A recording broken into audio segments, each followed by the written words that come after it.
Greetings, everyone! Welcome to Dracovin Empire. Are you ready to dive back into the worlds of Magic the Gathering and learning a little bit about the game's history? We're going to be diving into another of the premium deck series, Fire and Lightning, today, and learning all about the cards and product overall. Why you might be interested in getting some of these cards, why at the time you might have wanted to get this one. So if you're ready to dive back into it, I can planeswalk us over into the planes, into the multiverse, as your host and guide, Dracovin, go through the blind eternities, and end up where we can learn about this premium deck. So grab my hand. Remember to, of course, do the big things for YouTube here. As a tip, like, subscribe, ring the bell. Let me know what you think. Do you own this one? I own Fire and Lightning. It's safe to say it's one of the... I didn't get a lot of the premium deck series. I only got a couple of the first ones. But this is one that I was able to get during that time period. It's less popular still. Anyway. Through the blind eternities we go. Right. Let's learn about Fire. So here we are. The premium deck series, Fire and Lightning, which was a limited box set, released in November 19, 2010. Its symbol was an overlapping flame and lightning bolt. That was kind of like the lightning bolt was wreathed in flame. Designed by Aaron Forsyth and Zach. Aaron and Mike Turian developed it. It was multi-universal, 60 cards, with the expansion code of PD2, the second, technically, the premium deck series. And, yeah, we'll see more of them in the future. This is a picture of the box. It contained a all-foil 60-card deck, meaning that if you really wanted to change cards out of it, it made you scream, I have to add a foil. But it also had a nice spin-down life counter, a foil deck box. This sold for $34.99 US. That was the MSRP of the region. Now, what was in this set? Well, cards. Go figure. There were two cards that had new art. Jackal Pup here is dealt damage, deals you that much damage. And of course, Chain Lightning was new art here, which was a reprint from Legends. This remnant to target creature or player. That player or creature's controller may pay 2 mana to copy Chain Lightning and cast it in a new target. So basically, I cast it. If you got some mana, you can chain it around. It's worse Lightning Bolt, but silly. Worse Lightning Bolt, but this was new art there too. Other interesting cards, of course, were, hey, Ball Lightning, the 6/1 trample haste at the beginning of the next end step. You sacrifice it. You throw it out there to do some damage. It's gonna die anyway.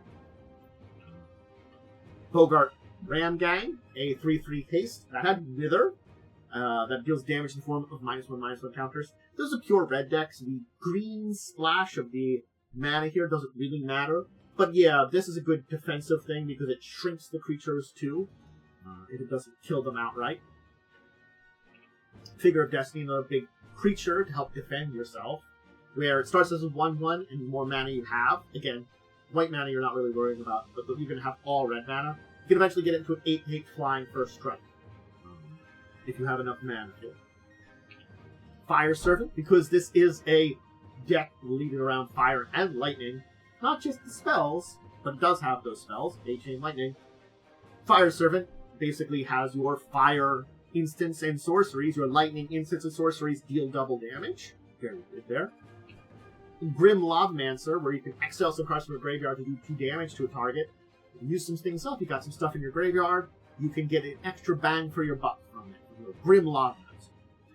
Jaya Ballard, Task Mage, her pre-Planeswalker form, which she have a Planeswalker card in the future, but this is from before then, where you can destroy blue permanents, do 3 damage to target. The blue permanent thing is probably not going to come up too much, but the discard a card, doing 3 damage to target creature or player that can't regenerate, or 6 damage to each creature and player, are the big things you're probably going to do with her. She does have basically a theoretical board wipe nuke on them.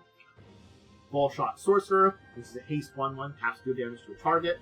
Hey, pretty good, kind of ping things. It's the blue and red ping, tap for 1 to ping damage stuff. This is the blue-red version, of course, which can be more synonymous. Lightning Bolt. You don't think... This deck was going to have Lightning. You think it was just going to be changed Lightning? No, this has Lightning Bolt. And I'm going to tell you, it is the only card in this entire deck that has a full play set of 4. Lightning Bolt. So, Lightning Bolt, it is the classic. It is the one red, do 3 damage to target creature or player. It's Lightning Bolt. Hey. Reverberate, copy target instant or sorcery spell, choose 2 targets for it. Hey, I just got a double Lightning Bolt that I needed to win. I just got this double spell I needed to win. Boom. Pretty good there. Pillage for a little destruction for a land or artifact that can't be regenerated. Good way to get rid of some things your opponents may have. Of course, Browbeat, where any player may have Browbeat do 5 damage to him, or 10 if you got the Fire Serpent out. And if no one does, you get to target player gets to draw 3 cards. It's usually you. You target yourself to draw 3 cards, and see if your opponents won't have 5 damage you did. They probably don't. To go with our fire theme and the fire and lightning, Fireball! Hey, it's the classic from Unlimited. The X mana spell where you can divide it for mana evenly. A classic. Classic multi-thinker. And of course, Hammer of Bogart.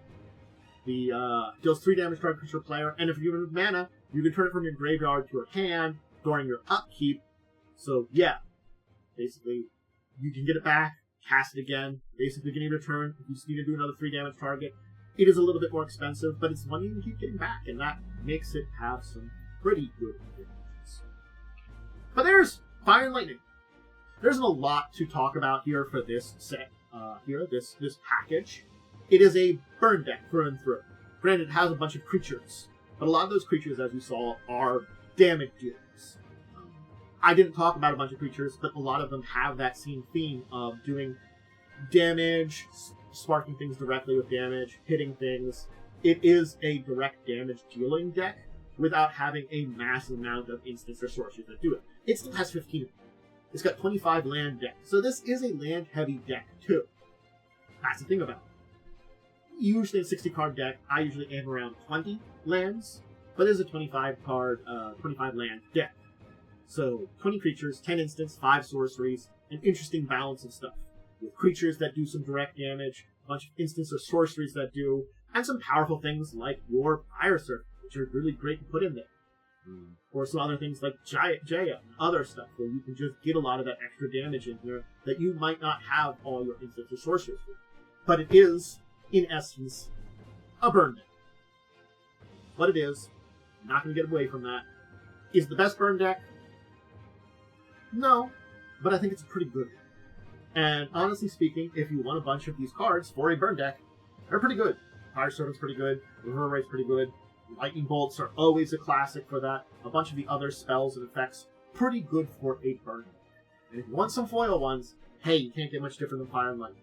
And I'm sure its price has definitely gone up by now. I wouldn't want to know how much it would be on Card Kingdom here. I'll take a drink. What's the price of the individual cards? Well, $90. It's expensive. But the individual cards, some of them are still probably have some interesting value. And some of them are still less than $1. There are some expensive ones. But yeah, you can find...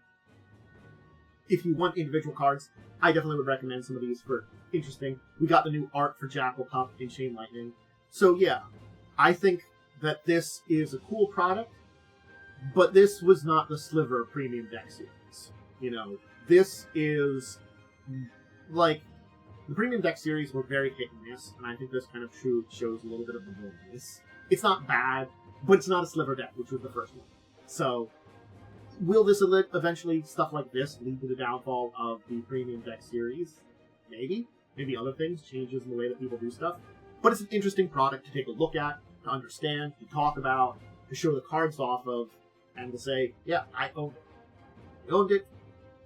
Did I use a lot of those cards? A couple of those ended up in some places. Not a lot of them. But a couple of did. So I can't say it wasn't completely without merit. And it was a neat product. So, worth $35? I don't know. The spin down's pretty cool. Anyway, we'll leave it there. Hope you enjoyed! This was a pretty short one. It is a simple product, but an interesting product. So, hey, I wanted to talk about it. The Premium Deck Series will continue like this, and we'll kind of see more stuff. But Hey, if you want to see more of my stuff, remember to check me out either live over on Twitch, over on YouTube. My schedule, everything going on, updates, are all on my social media, Discord, Blue Sky, Twitter/X, and I do put some stuff over on my YouTube side of things, the community page. Check all those out, see what's going on, get some updates, check out some more tabletop stuff, live plays of TTRPGs, which I currently have none going, but I do have some archived ones. Check out Discussing Tabletop, and I think that's all the other big things. Do remember to do the like, subscribe, and ring the bell. Let me know in the comments, did you own Premium Deck Series Fire and Lightning like I did?